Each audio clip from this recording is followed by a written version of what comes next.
Good morning, students of class 12th. In the previous video, we have discussed about the India's foreign trade and we were discussing about the direction of the foreign trade. We have discussed that.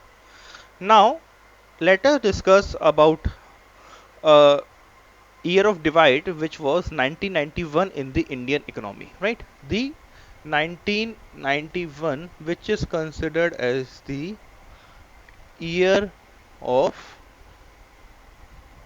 great divide for the Indian economics or for the Indian from the Indian point of view. Let us discuss that. See, 1991 is considered as the year of great divide because the Indian policies regarding foreign trade, because we are discussing about the foreign trade, so let us discuss about foreign trade only, right? So the Indian policy in the foreign trade segment shifted from import substitution to export promotion, right? We shifted from import substitution to export promotion. अब 1995 में ऐसा क्या हुआ था कि हमारी policy import substitution से export promotion की हो गई? इसके बारे में हम डिटेल में डिस्कस करेंगे अगले चैप्टर में कि 1991 की पॉलिसीज क्या थी, right, which is a very important chapter. But let us first of all discuss that was what the policy of import substitution, or it was also referred to as inward looking trade strategy. Inward looking trade strategy, right? So let us first of all discuss about this, then we will move forward, and that will be discussed in the next chapter, that why 1991 was considered as the year of great divide, right? For now you can just remember that 1991 was considered as the year of great divide. Why it was considered, we will be discussing it in the next video. So let us discuss that what was the inward looking trade strategy of the Indian economics, of the Indian economy. The strategy said of the inward looking that we must produce the goods to the maximum within the country, and we should rely on imports to the minimum, right? Means we what we used to think that we should produce goods within the country itself. हमको goods का बनाने हैं within the country, import कम करना है, जो goods हम बाहर से मंगवा रहे हैं वो इंपोर्ट कहलाता है, तो हमको इंपोर्ट कम करना है और अपना प्रोडक्शन देश के अंदर ही करना है, राइट? और it was a step done to save the foreign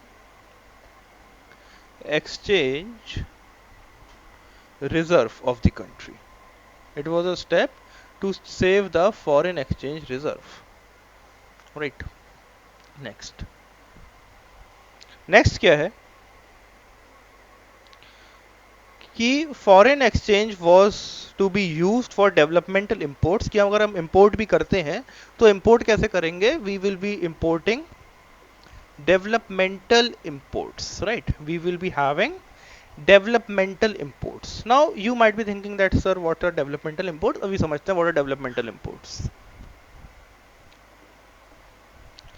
पहले ये समझ लीजिए what we will be doing, we will be doing developmental imports. अब developmental imports क्या है?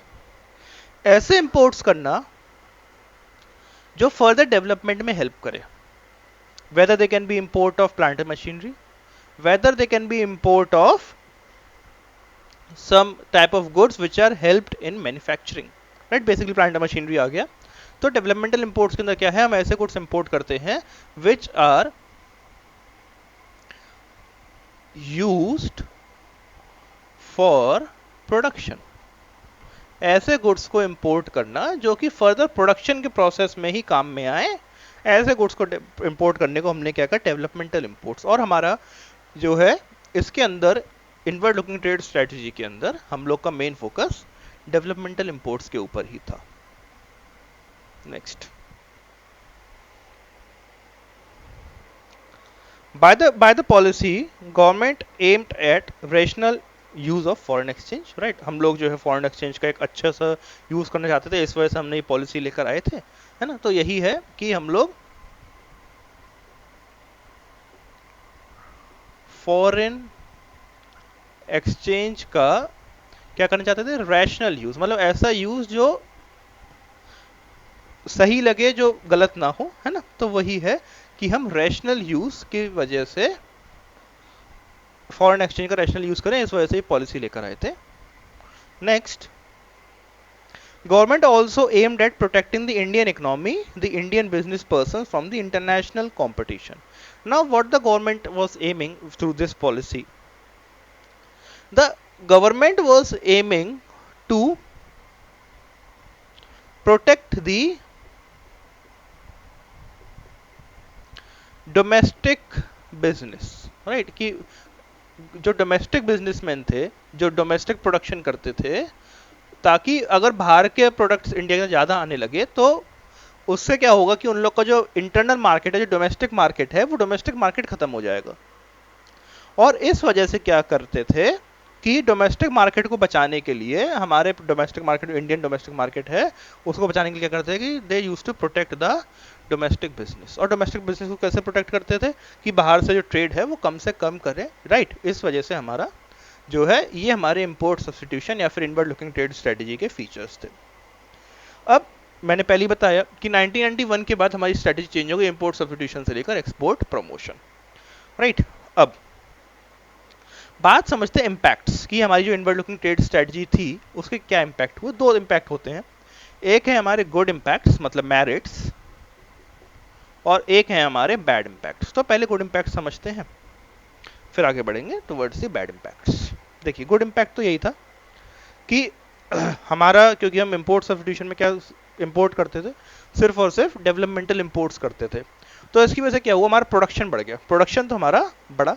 सो यही है high rate of industrial growth with industrial transformation. हमारे को क्या मिला, इसका गुड इंपैक्ट क्या हुआ, there was high rate of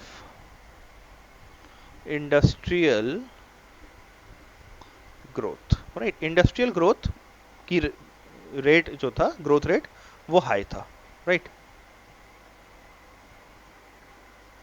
next,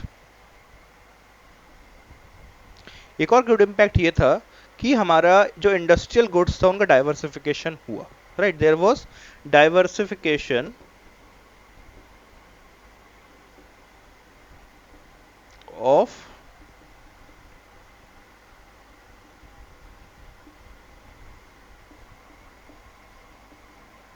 industrial goods, कि हमारे इंडस्ट्रियल गुड्स उनका डाइवर्सिफिकेशन हुआ। डाइवर्सिफिकेशन कैसे हुआ, इस बात को समझते हैं।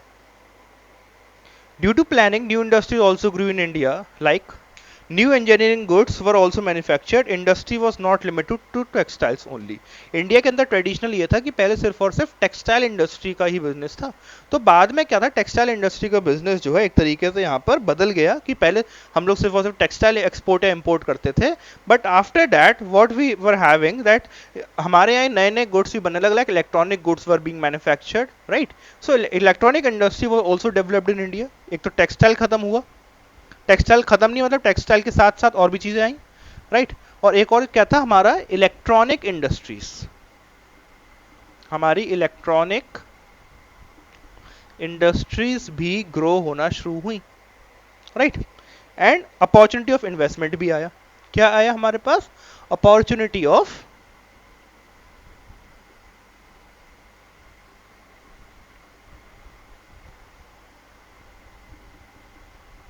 इन्वेस्टमेंट भी देश के अंदर आई, कि देश के लोगों के पास अपॉर्चुनिटी है इन्वेस्ट करने की, राइट। सो ये थे हमारे good impacts. Now let us discuss about the bad impacts, कि हमारी इस पॉलिसी के बैड इम्पैक्ट्स क्या क्या थे, बैड इफेक्ट्स क्या क्या थे इसके।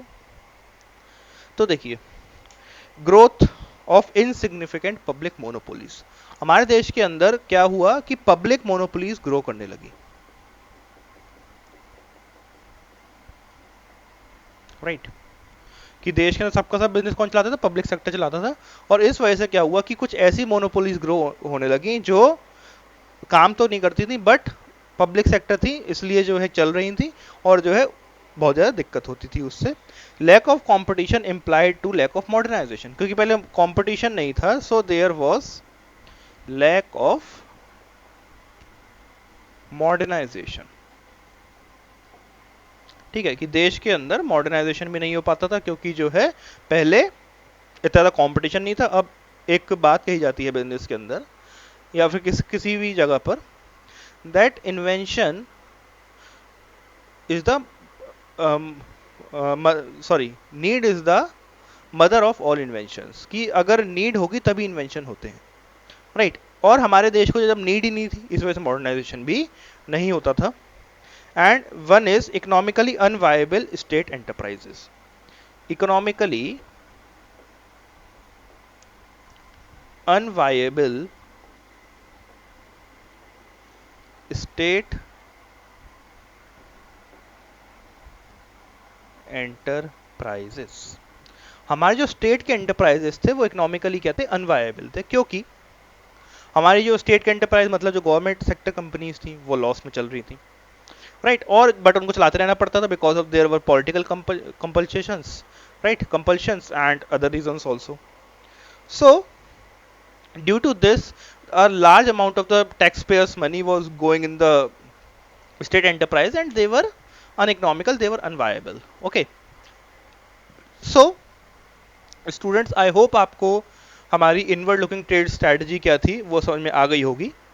सो we will meet in the next video, और इसी के साथ हमारा चैप्टर खत्म हो गया है। We will move on to the next chapter of your agriculture. Till then stay at your